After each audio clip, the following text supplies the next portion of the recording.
Hello students, welcome to growth of classes. तो बच्चों, class 8 का हम लोगों ने जो चैप्टर नंबर 2 है वो ऑलरेडी स्टार्ट कर दिया था। उसका जो पार्ट 1 है वो आपके पास पहुंच भी गया होगा, आपने उसको देख भी लिया होगा। पहुंच इन द सेंस की लाइव क्लास आपने पढ़ ली होगी एंड आई होप कि आपने सब रिवीजन भी कर लिया होगा।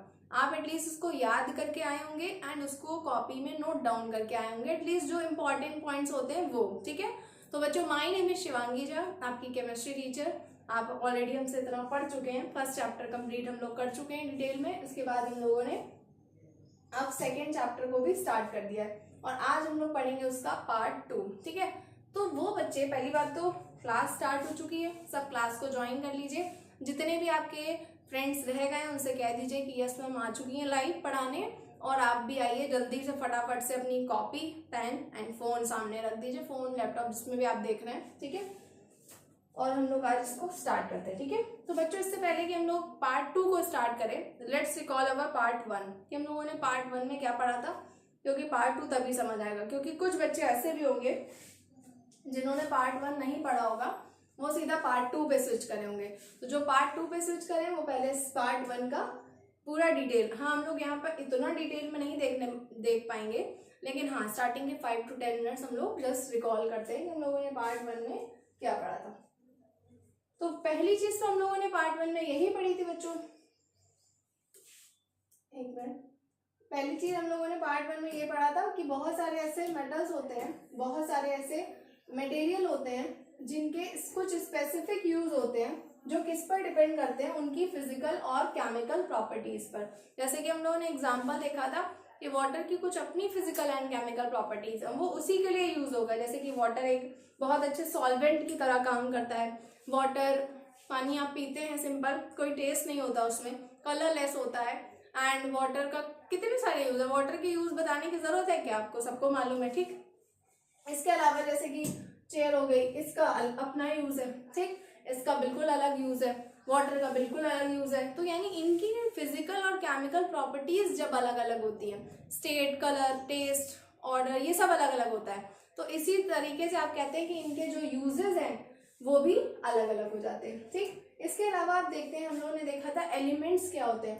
तो एलिमेंट्स हिंदी वालों के लिए भी हमने बताया था कि एलिमेंट्स वो होते हैं जो प्योर सब्सटेंस होते हैं और एक टाइप के एटम से कंबाइंड होके बनते हैं। ठीक, तो एलिमेंट्स को बहुत सारी छोटी छोटी यूनिट्स में आप क्या कर सकते हैं, नहीं तोड़ सकते हैं, और ये बहुत सारे सब्सटेंसेस के लिए बिल्डिंग ब्लॉक्स की तरह काम करते हैं। अब एलिमेंट्स में कितनी कितनी चीजें होती हैं, एलिमेंट्स में तीन पार्ट में इसको डिवाइड किया गया है, मेटल्स, नॉन मेटल्स एंड सब metal, you can say metalloids.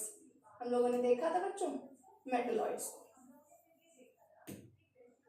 ठीक, इसके बाद हम लोगों ने देखा था कि हमारे पास कुल मिला के कितने एलिमेंट्स हैं, 118 एलिमेंट्स हैं। 118 एलिमेंट्स में से भी जो 92 एलिमेंट्स होते हैं वो तो नेचर में आपको ऐसे ही मिल जाते हैं, और जो रिमेनिंग है उसको आप प्रिपेयर करते हो लैब में या आर्टिफिशियल बनाते हो। 92 में से भी बच्चों जो आपके एलिमेंट्स होते हैं यानी 70 वो आपके होते हैं मेटल्स, और जो 22 होते हैं वो आपके कैसे होते हैं, वो आपके होते हैं नॉन मेटल्स। अगर हम लोग आगे बात करेंगे तो आगे हम लोगों ने देखा था कि हमारी एक टेबल है जिसको हम लोग क्या कहते हैं, मॉडर्न पीरियोडिक टेबल कहते हैं या आधुनिक आवर्त सारणी बोलते हैं। इसमें आपने देखा था कि 118 एलिमेंट्स हैं जो इसमें हैं।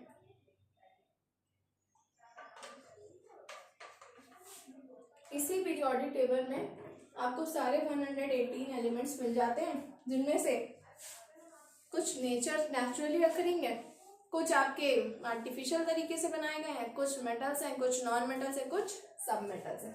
इसके आगे बात करी थी क्लासिफिकेशन की कि क्लासिफाइड किसने करा था, लेवोशियर ने। हमने कहा था एटलीस्ट इनका नाम याद रखेंगे। मेटल्स क्या होते हैं, हार्ड होते हैं, लस्ट्रस होते हैं, ductile, sonorous, good conductor, heat and electricity होते हैं। ये सारे मेटल्स देखे थे, इनके सिंबल्स भी देखे थे, iron, copper, gold, silver, aluminium etcetera.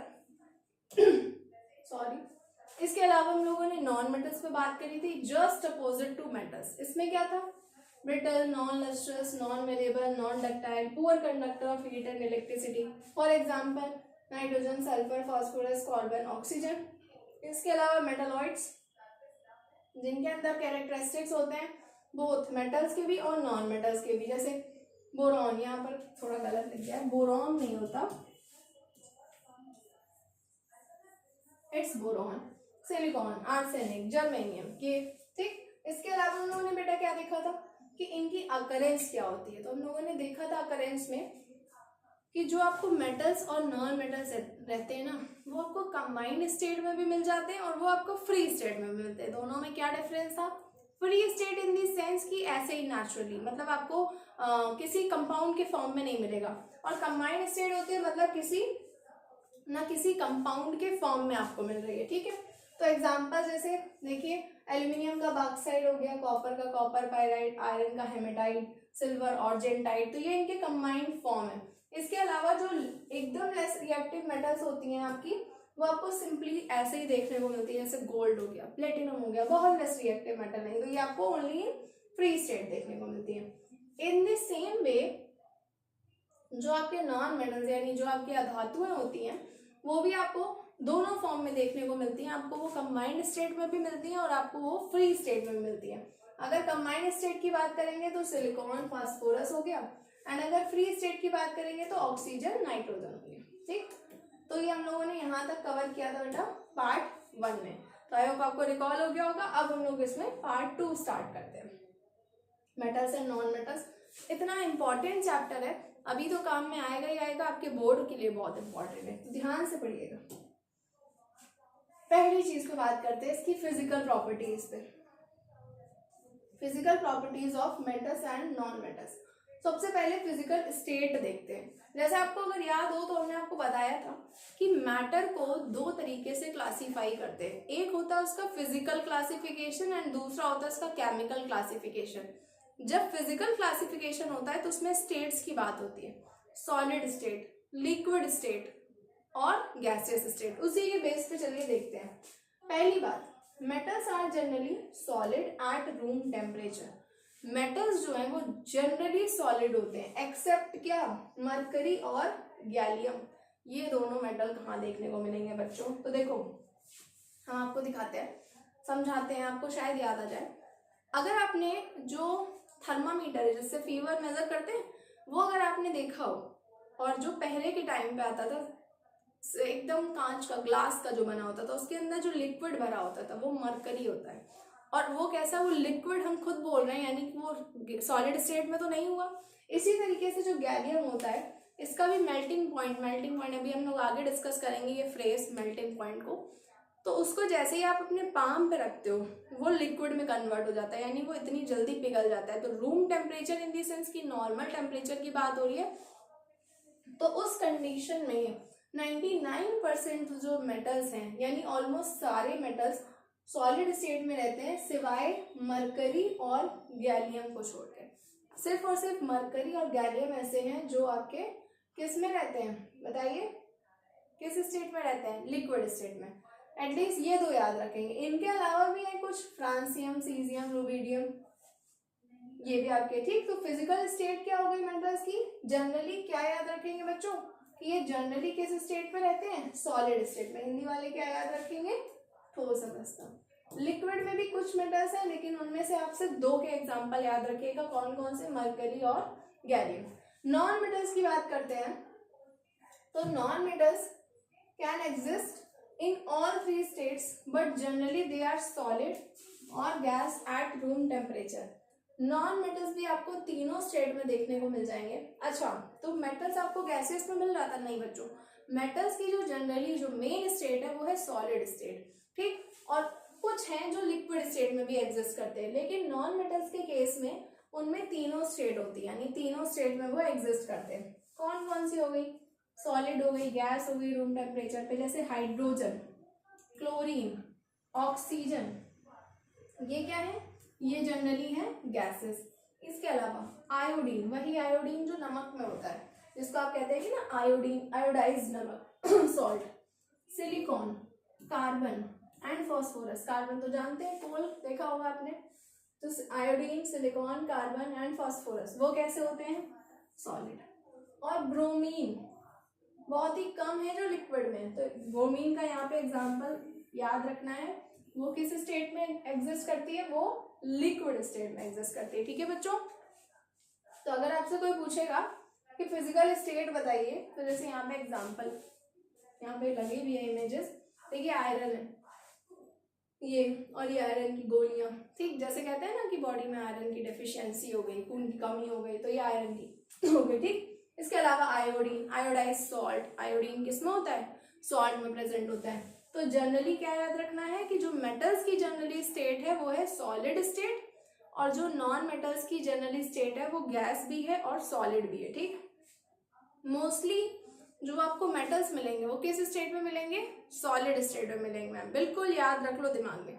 और लिक्विड में भी मिलेंगे, कुछ मिलते हैं, लेकिन उसमें एटलीस्ट 2 के एग्जाम्पल आपको याद रहने चाहिए, मरकरी और गैलियम, ठीक। इसके अलावा मैम जो नॉन मेटल्स हैं वो बेटा आपको तीनों स्टेट में मिलते हैं, तीनों इन द सेंस कि सॉलिड में भी मिल जाएगा, लिक्विड में मिल जाएगा और गैसेस स्टेट में भी मिल जाएगा। तो अगर सॉलिड स्टेट में मिलेगा तो मैम कौन से एग्जाम्पल याद रहने चाहिए, तो आपके सामने लिखे हुए हैं आयोडीन, सिलिकॉन, इसके अलावा कार्बन, फॉस्फोरस, एटलीस्ट 4 का iodine, silicon, phosphorus and carbon, ठीक। और ब्रोमीन किस स्टेट में मिलती है, ब्रोमीन मिलती है आपको लिक्विड स्टेट में, ठीक है। बच्चों आई होप कि आपने आपसे पिछले टाइम पे भी बोला था और अभी आप कॉपी पेन लेकर बैठे होंगे, क्योंकि चीजें नोट डाउन करना बहुत जरूरी है, अदरवाइज आप कैसे रिवाइज करके आएंगे। अगर आप सिर्फ वीडियो देखते जाएंगे, आप लेक्चर को पढ़िए, पूरा ध्यान से सुनिए, आपके पास ऑप्शन है, आप 2 से 3 बार 4 बार भी देख सकते हैं, लेकिन आप उसके साथ ही साथ कुछ नोट करते चलिए, क्योंकि आपकी क्लास चल रही है, आपको पता है कि एज सच ऐसे नहीं आप पढ़ने बैठे हैं, ठीक है। तो कॉपी और पेन लेकर बैठिए, और हम आपको 2 मिनट का टाइम दे रहे हैं, 2 मिनट नहीं 1 मिनट, तो आप एटलीस्ट ये यहाँ पर ये 2 नाम लिखिए, मरकरी एंड गैलियम, और नीचे इनकी स्टेट की, गैसियस में कौन कौन है, हाइड्रोजन, क्लोरीन और ऑक्सीजन, सॉलिड में कौन कौन है, iodine, silicon, carbon and phosphorus, और लिक्विड कौन है, ब्रोमीन। जल्दी से नोट करिए।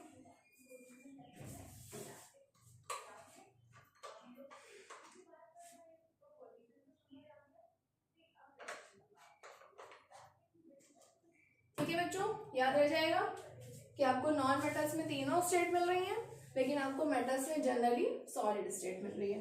चलिए आगे बढ़ते हैं, दूसरी प्रॉपर्टी की बात करते हैं, हार्डनेस की बात करते हैं।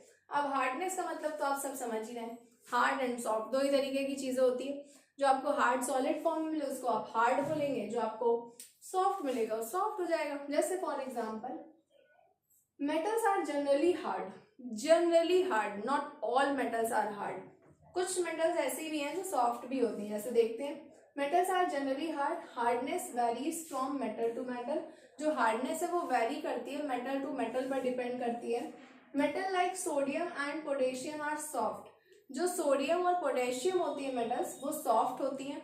इसके अलावा इतनी सॉफ्ट होती हैं कि it can easily be cut by the knife, मतलब कि आप सोडियम लीजिए, उसका ऐसे टेबल पर रखिए, ऐसे नाइफ से कट करिए तो इतनी सॉफ्ट है कि कट जाती है। जैसे पनीर है, पनीर आपने खाया होगा, ठीक, तो उसको आप रखते हैं, उसको ऐसे काट देते हैं, सिंपली चाकू से काटा, अलग हो गया 2 पीसेस में, इस तरीके से, तो बहुत सॉफ्ट होती है। लेकिन इसी के अलावा आपके पास एक आयरन का भी तो एग्जाम्पल है। आप आयरन लीजिए, लोहे का टुकड़ा, उसको काटिए चाकू से, कटेगा ही नहीं, क्यों, क्योंकि वो बहुत ज्यादा हार्ड है। यानी मेटल जो है जनरली हार्ड का मतलब क्या हुआ बच्चों कि 99% हार्ड, कुछ सॉफ्ट है। तो जो हार्ड होती हैं, जब जो जनरल प्रॉपर्टी होती है वो याद रखने की इतनी रिक्वायरमेंट नहीं होती, लेकिन जो अलग है जैसे कि सोडियम, पोटेशियम, इनके नाम नोट करिए कि सॉफ्ट मेटल्स में कौन कौन सी आ गई, सोडियम और पोटेशियम। आई होप आप साथ साथ नोट कर रहे होंगे, ठीक। अगर हम लोग नॉन मेटल की बात करें तो नॉन मेटल जनरली सॉफ्ट होती है एक्सेप्ट डायमंड। नॉन मेटल्स आपकी जो होती है वो जनरली सॉफ्ट होती है, यानी सारी ऑलमोस्ट सॉफ्ट, लेकिन जो डायमंड है वो बहुत हार्ड होता है। इवन इन द सेंस की जो कांच है, ग्लास है, उसको काटने के लिए जो अपरेटस यूज कर जाता है, जो उसमें जो उसकी नोक होती है वो भी डायमंड की लगी होती है, उससे वो जल्दी से काट देता है, इतनी हार्ड होती है आपकी डायमंड, बहुत ज्यादा हार्ड होता है, ठीक। तो आप इसको जल्दी से ये एक्स्ट्रा वाली चीजें नोट करते चला करिए, ठीक। नेक्स्ट प्रॉपर्टी में let's move to other property, lustre. Lustre means white shine, हम आपको पहले भी बता चुके हैं, और यहाँ पे देखिए बहुत सारे एग्जांपल्स हैं आपके सामने। देखिए पहले तो इन इमेजेस को ध्यान से समझते हैं। गोल्ड है, सुनते हैं ना 24 कैरेट गोल्ड, 22 कैरेट गोल्ड, बहुत ही प्योर स्टेट में, कितना शाइन कर रहा है। ठीक, इसके अलावा देखिए ज्वेलरी है, इसके अलावा ये पेंसिल है। ठीक, तो आप ये बताइए जो पेंसिल की टिप है जिससे भी बनाई गई, उसमें हम बाद में आएंगे, ये बताइए पेंसिल की टिप ज्यादा शाइन करेगी या गोल्ड की ज्वेलरी ज्यादा शाइन करेगी? सोचिए, बहुत सिंपल आंसर, आपने सबने सोच लिया होगा कि यस मैम दिख रहा है हमको कि गोल्ड की ज्वेलरी ही आपकी ज्यादा शाइन करती है। क्यों? क्योंकि गोल्ड इज अ मेटल और मेटल्स में शाइन होती है। हम लोगों ने डेफिनेशन पढ़ते टाइम भी देखा था कि these are lustrous, lustrous means shiny surface. ठीक, तो क्या हो गया, metal shine in their pure state, metals जो है वो अपनी प्योर स्टेट में काफी शाइन करती है, इसी वजह से इनकी ज्वेलरी बनाई जाती है, बहुत शाइनी इनका टेक्सचर। ज्वेलरी बनाने के, गोल्ड की ज्वेलरी बनाने के दो रीजन मेन है, एक तो शाइनी भी होता है, शाइनी तो ऑलमोस्ट सारी मेटल्स हैं, पर जो मेन है वो लेस रिएक्टिव है, यानी आप पहनोगे तो आपकी स्किन को एज सच कोई इरिटेशन नहीं होगी, रिएक्शन नहीं होगी, कुछ नहीं होगा, कोई रेडनेस, कोई इरिटेशन, कुछ नहीं। ठीक, तो metal shine in their pure state, this shining property glitter of metals is called metallic lustre. इस शाइनिंग प्रॉपर्टी को ही आप क्या कहते हैं, मेटालिक लस्टर कहते हैं। जो मेटालिक शाइन, यानी हिंदी वाले इसको क्या कहेंगे, धात्विक चमक। क्या कहेंगे बच्चों, धात्विक चमक। Gold is yellow and copper is reddish brown. आप अच्छे से जानते हैं, अपने जो पूजा का स्थान होता है जहाँ पे वर्शिप की जाती है, घर में आप देखेंगे वहां पे जो बर्तन यूज करे जाते हैं वो जनरली कॉपर के होते हैं। आपने देखा उनका कलर कैसा होता है बच्चों, रेडिश ब्राउन जैसा कलर होता है।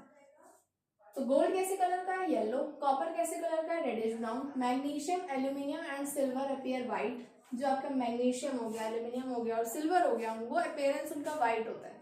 जैसे मैग्नीशियम तो नहीं, बट आपने एल्यूमिनियम देखा होगा, वायर्स होते हैं, एल्यूमिनियम की फॉइल होती है जो टिफिन में लगाई जाती है, देखा होगा आपने। उसमें जनरली आपके एल्यूमिनियम की फॉइल आती है जिसमें खाना पैक कर देते हैं हम लोग, टिफिन में गर्म बना रहता है। इसके अलावा एल्यूमिनियम के भी कुछ आपको बर्तन है जो आपकी किचन में आपको देखने को मिल जाते हैं। अदर देन दिस एल्यूमिनियम की वायर्स होती हैं, वो भी आपको देख के आप पता लगा सकते हो कि हाँ ये व्हाइट कलर की हैं। सिल्वर कौन नहीं जानता, तो मम्मी की कभी पायल देखिए ध्यान से, वो जनरली सिल्वर की यानी चांदी की बनी होती है, व्हाइट कलर की होती है। व्हाइट इन द सेंस की सिल्वरी व्हाइट, ठीक, नॉट एकदम सफेद भक वाला व्हाइट, वो वैसा नहीं, सिल्वरी व्हाइट। ठीक, because of the ability of metals to shine and reflect. Metals जो है उनमें एबिलिटी होती है कैसी, शाइन करने की और रिफ्लेक्ट करने की, इसी वजह से they are used for making jewellery, statues and decorative pieces. इसी वजह से उनके क्या बनाए जाते हैं बच्चों, उनसे ज्वेलरी बनाई जाती है, उनके डेकोरेटिव पीसेस बनाए जाते हैं, स्टैचूज वगैरह बनाए जाते हैं। आप किसी को गिफ्ट में करते हैं या आप ज्वेलरी देखने जाते हैं, बहुत शाइन करती है। क्यों? क्योंकि अगर आप ज्वेलरी नॉन शाइनी पहनेंगे तो दिखेगी ही कहाँ, कपड़ों में ही छुप जाएगी। तो शाइन इसकी बहुत बहुत इंपॉर्टेंट प्रॉपर्टी है, इसीलिए इसको हम ज्वेलरी बनाने के उस काम में रहते हैं, स्टैचूज बनाते हैं और डेकोरेशन के जो आइटम्स है वो। इसके अलावा non metals are non lustrous, यानी जो नॉन मेटल्स है वो non lustrous. Non lustrous means क्या हो गया कि बिल्कुल भी शाइनी नहीं है, एकदम भी शाइन नहीं होती उनमें as compared to metals. And dull, वो डल दिखाई देते हैं, जैसे graphite and iodine which are lustrous. अच्छा, एक चीज याद रखनी है इसमें कि सिर्फ और सिर्फ अगर ग्रेफाइट और आयोडीन को छोड़ दिया जाए, उनमें फिर भी थोड़ी बहुत चमक होती है, लेकिन इसके अलावा other than all the non metals are non lustrous, मतलब कोई शाइन नहीं होती। आप यहाँ पे कंपैरिजन ही करा सकते हैं कि अगर आप इसकी नोक को देखेंगे, ज्वेलरी से कंपैरिजन कराएंगे, कुछ थोड़ा बहुत शाइन आपको दिखेगा, बट इसके कंपैरिजन में तो बिल्कुल ही कम हो गया। ठीक, इसके अलावा तो क्या याद रखेंगे कि non metals are highly lustrous, यानी बहुत शाइन होती है, लेकिन मेटल्स आर नॉन लस्ट्रस, सिर्फ और सिर्फ कुछ को छोड़कर, जैसे आयोडीन और ग्रेफाइट हो गया। अब बात करते हैं डेंसिटी की। डेंसिटी प्रॉपर्टी पर डिस्कस करने से पहले ये समझ लेते हैं कि डेंसिटी होती क्या है, वो तो बता दीजिए पहले। चलो बता देते हैं।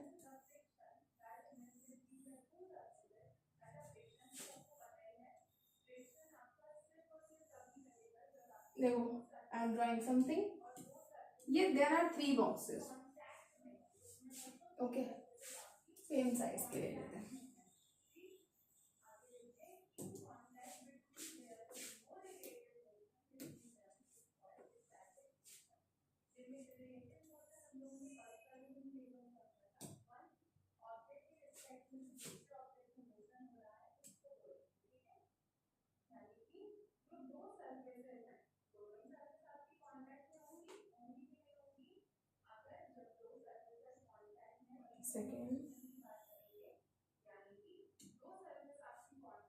है बच्चों।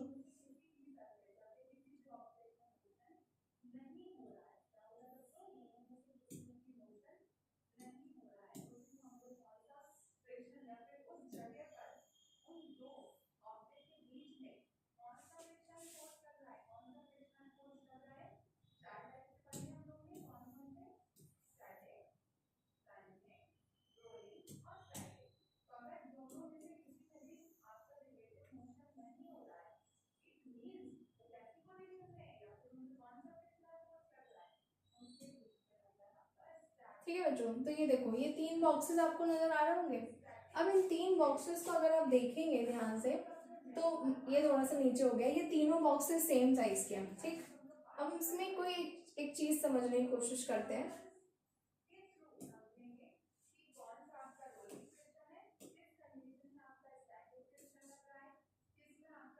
सॉरी, ये क्या हो गया इसमें, वेट।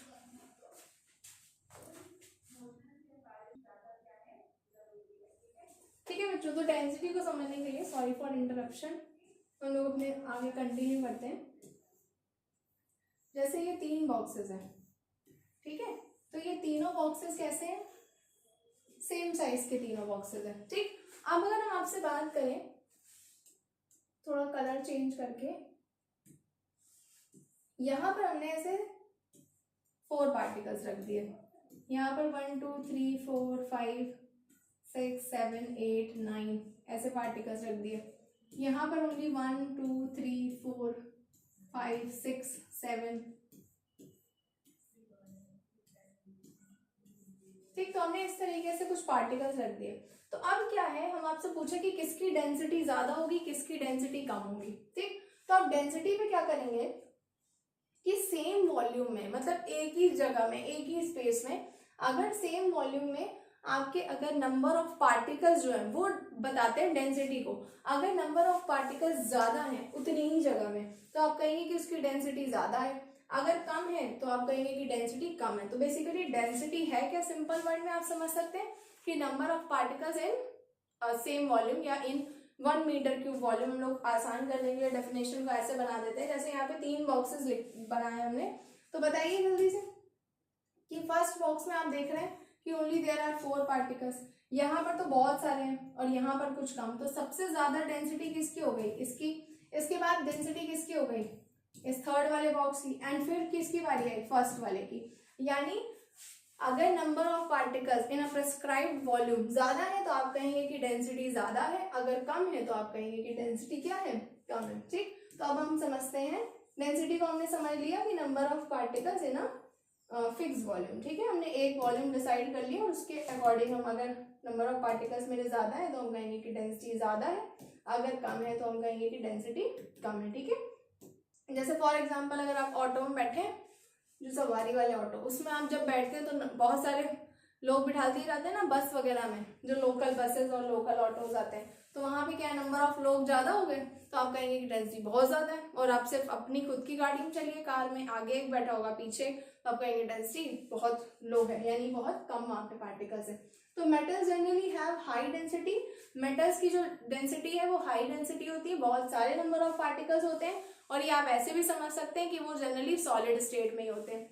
इसके अलावा some metals like sodium, potassium, calcium, aluminium and magnesium, इनकी डेंसिटी जो है वो लो डेंसिटी होती है। लिथियम जो है वो लाइटेस्ट मेटल होता है, बहुत हल्का मेटल होता है, and non metals have low density. ठीक, तो मेटल्स की जो डेंसिटी है वो हाई होती है, एक्सेप्ट कौन कौन से, एल्यूमिनियम, मैग्नीशियम, उनकी थोड़ी बहुत लो हो जाती है। ठीक, और लिथियम जो है वो आपके कैसे होते हैं, लाइटेस्ट। लिथियम कैसा मेटल है, लाइटेस्ट। नॉन मेटल की कैसी होती है डेंसिटी, वो नॉन मेटल की डेंसिटी लो होती है। अब बात करेंगे मेल्टिंग एंड बॉइलिंग पॉइंट की। तो अब इनकी प्रॉपर्टी समझने से पहले हम क्या समझेंगे कि मेल्टिंग पॉइंट और बॉइलिंग पॉइंट में होता क्या है। तो मेल्ट का मतलब क्या होता है बच्चों, पिघलाना, यानी सिंपल वर्ड में अगर सॉलिड स्टेट वो लिक्विड में चेंज हो रही है तो हम कहेंगे कि हमारा कौन सा प्रोसीजर हो रहा है, मेल्टिंग का। कौन सा बच्चों, मेल्टिंग का। ठीक, और बॉइलिंग का मतलब क्या है, अगर लिक्विड स्टेट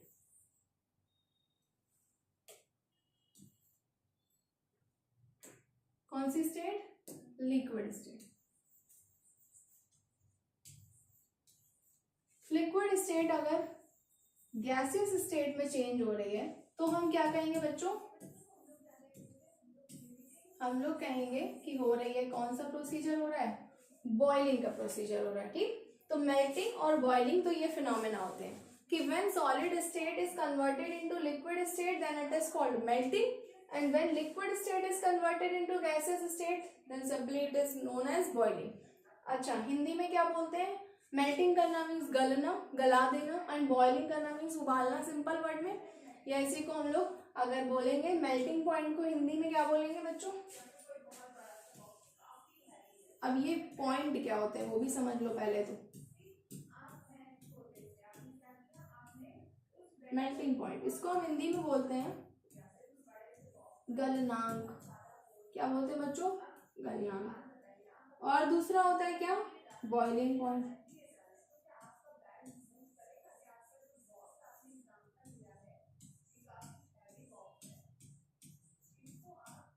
बॉइलिंग पॉइंट, इसको क्या कहते हैं? क्वथनांक। क्या कहते हैं बच्चों? क्वथनांक। ठीक, अब क्या होता है देखो, आपने ये समझ लिया कि मेल्टिंग का मतलब है कि सॉलिड से लिक्विड में चेंज होना, और बॉइलिंग का मतलब है लिक्विड से गैस में चेंज होना। अब जिस टेम्परेचर पर आपका जो सॉलिड स्टेट है वो लिक्विड स्टेट में चेंज होता है उसको आप कहेंगे मेल्टिंग पॉइंट। एटलीस्ट ये कहना चाहिए कि जिस टेम्परेचर पर वो सॉलिड स्टेट जो है वो लिक्विड स्टेट में कन्वर्ट होना स्टार्ट होता है उसको आप कहते हो मेल्टिंग।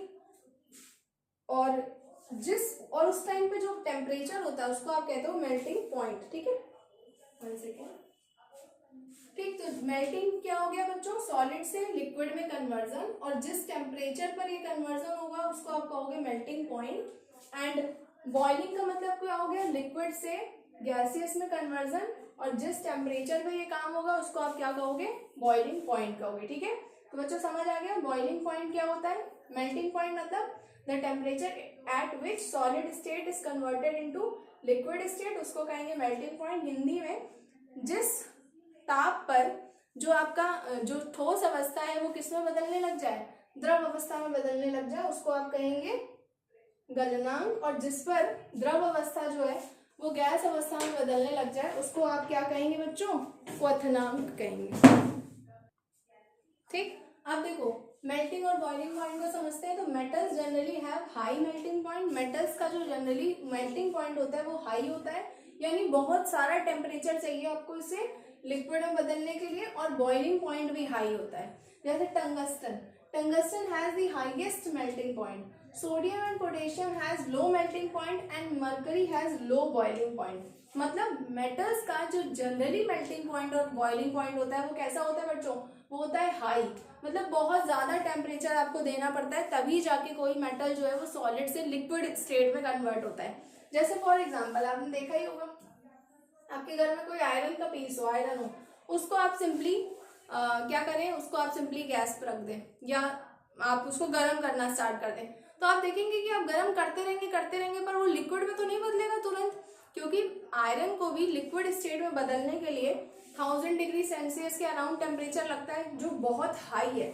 यानी मेटल को अगर आप चाहते हो कि मेटल आपके पास सॉलिड स्टेट में है और उसको आप लिक्विड में चेंज करना चाहते हो तो आपको बहुत ज्यादा टेम्परेचर की जरूरत होती है। इसीलिए हम कहते हैं कि metals have high melting point. ठीक है, और इन दी सेम वे कि पहले वो लिक्विड में बदलेंगे तभी जाके वो गैसियस में बदलेंगे। तो अगर लिक्विड में ही इतनी मुश्किल से बदलना है तो गैसियस में बदलना तो और दूर की बात है। यानी बॉइलिंग पॉइंट भी कैसे हो गए? हाई हो गए। ठीक, तो यू कैन सिंपली से कि जो धातु है उनका गलनांक और क्वथनांक दोनों कैसे होते हैं? उच्च कोटि के होते हैं, यानी हाई होते हैं। इसके अलावा लेकिन याद क्या रखना है कि टंगस्टन, टंगस्टन एक ऐसा मेटल है जिसका जो मेल्टिंग पॉइंट है वो हाईएस्ट है, बहुत ज्यादा मेल्टिंग पॉइंट है इसका। किसका? टंगस्टन का सबसे ज्यादा। और सोडियम और पोटेशियम होते हैं। अब सोडियम एंड पोटेशियम के बारे में हम लोगों ने एक और चीज भी तो पढ़ी थी बच्चों, ये बहुत सॉफ्ट होते हैं।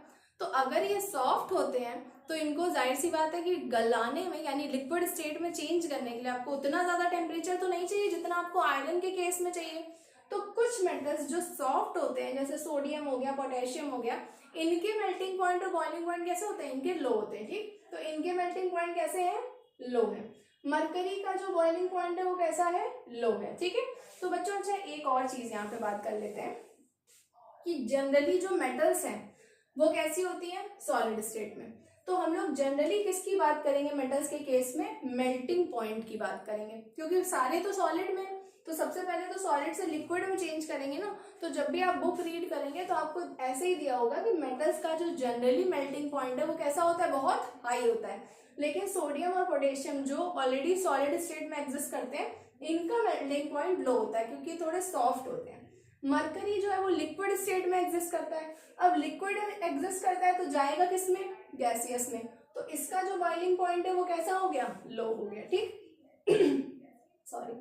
और non metals usually have low melting and boiling point. लेकिन जो नॉन मेटल्स हैं उनका जो यूजुअली बॉइलिंग पॉइंट और मेल्टिंग पॉइंट होता है वो दोनों ही लो होता है। हम लोग कब बात करेंगे मेल्टिंग पॉइंट की? जब वो एग्जिस्ट करेगा सॉलिड स्टेट में, और बॉइलिंग पॉइंट की कब बात करेंगे? जब वो एग्जिस्ट करेगा लिक्विड स्टेट में। अब यहीं पर जल्दी से रिकॉल करिए कि हम लोगों ने नॉन मेटल्स के केस में गैस के एग्जांपल्स देखे थे, हाइड्रोजन, ऑक्सीजन देखे थे। तो वो जनरली उनके कैसे हो जाएंगे? लो बॉइलिंग पॉइंट हो जाएंगे। हम लोगों ने लिक्विड में ब्रोमीन का एग्जांपल देखा था, तो उसका बॉइलिंग पॉइंट भी कैसा हो जाएगा? लो ही रहेगा, ठीक। तो जो सॉलिड है उनके लिए हम बात करेंगे मेल्टिंग पॉइंट की, जो लिक्विड है उनके लिए हम बात करेंगे बॉइलिंग पॉइंट की, ठीक है। तो आई होप आपको ये क्लियर हो गया होगा। लेकिन यहाँ पर एक और चीज नोट करने वाली क्या है कि कुछ नॉन मेटल भी ऐसे होते हैं जिनका मेल्टिंग पॉइंट हाई होता है। कौन कौन से? सिलिकॉन और बोरॉन। Last, malleability. मैलिएबिलिटी मतलब क्या होता है कि metals have the property by which metal can be beaten into sheets और फॉइल इज कॉल्ड मैलिएबिलिटी। मतलब मेटल्स को लेकर उस पर ठक ठक ऐसे हैमर से मारने पर, खूब ताड़ ताड़ उस पर मारने से क्या होता है? वो शीट के फॉर्म में कन्वर्ट हो जाता है। शीट इन द सेंस की एक लेयर, एक फॉइल, एक पन्नी, एक परत की तरह, ठीक है। तो मेटल्स के अंदर प्रॉपर्टी होती है कि metals can be beaten into sheets और फॉइल। इसीलिए आप एल्यूमिनियम फॉइल का एग्जांपल देखते हैं जो आप जनरली टिफिन वगैरह में लगाते हैं। एल्यूमिनियम का फॉइल, जैसे लंच पैक वगैरह करते हैं तो एल्यूमिनियम की तो फॉइल होती है। क्या आपने कभी प्लास्टिक की फॉइल देखी है? वो टूट जाएगी, वैसी फॉइल बन ही नहीं पाएगी। तो मेटल्स हैव द प्रॉपर्टी कि इनको मार मार के, बीटन मीन्स उनको ठोक ठोक के आप किस में कन्वर्ट कर सकते हैं? शीट्स में और फॉइल में। इसी प्रॉपर्टी को हम क्या कहते हैं? मैलिएबिलिटी बोलते हैं। Gold and silver are among the best malleable metal. मतलब इनको बहुत आसानी से आप चेंज कर सकते हो। कैसे इनको ठोकोगे? तो गोल्ड और सिल्वर जो है बेस्ट मैलिएबल मेटल होते हैं। This is what it helps in jewellery designers. मतलब ये गोल्ड और सिल्वर जो है वो हेल्प करता है ज्वेलरी डिजाइन करने में, to create intricately carved bangles, जो चूड़ियां बनाते हैं, चेन बनाते हैं, डेकोरेटिव आर्टिकल्स बनाते हैं गोल्ड और सिल्वर के। इसीलिए आपने देखा होगा गोल्ड में सिर्फ एक डिजाइन की ज्वेलरी आती है क्या? नहीं मैम, बहुत सारी डिजाइन की बन जाती है। कैसे बन जाती है? क्योंकि जो गोल्ड है ना उसका शेप चेंज करना थोड़ा आसान होता है as compared to other metals, gold and silver. इसीलिए क्या करता है जो गोल्ड मेकर्स, जो आपके जो ज्वेलर्स होते हैं, वो उसमें खूब सारी कारीगरी करके उसको डिफरेंट डिफरेंट डिजाइन में कन्वर्ट कर देते हैं और हम एक नई डिजाइन बना देते हैं। इसीलिए आपको कर्व्ड बैंगल्स मिल जाती हैं, चेन्स मिल जाती हैं डिफरेंट डिफरेंट डिजाइन की। इसके अलावा डेकोरेटिव आइटम्स बहुत सारे आपको मिल जाते हैं। And non metals are non malleable. Non metals non malleable होते हैं, इनको आप उस तरीके से यूज नहीं कर सकते जैसे आप मेटल्स को कर सकते हैं। They break into pieces when hammered, so they are brittle. Non metals जो होते हैं, अच्छा नॉन मेटल्स जो होते हैं वो क्या होते हैं? उनकी शीट नहीं बना सकते। यहाँ पे दो वर्ड लिखे हुए हैं, एक तो लिखी है मैलिएबिलिटी, विच मीन्स कि any object can, if any object converted into thin sheets by beating then this property is known as malleability। and दूसरी लिखिए brittle। तो बेटा याद रखना है कि malleability किस में होती है? मेटल्स के केस में। मेटल्स कैसे होते हैं? मेटल्स मैलिएबल होते हैं, क्योंकि आप इसको थिन शीट्स में कन्वर्ट कर सकते हो। लेकिन जो नॉन मेटल्स होते हैं वो मैलिएबल नहीं होते, दीज आर ब्रिटल।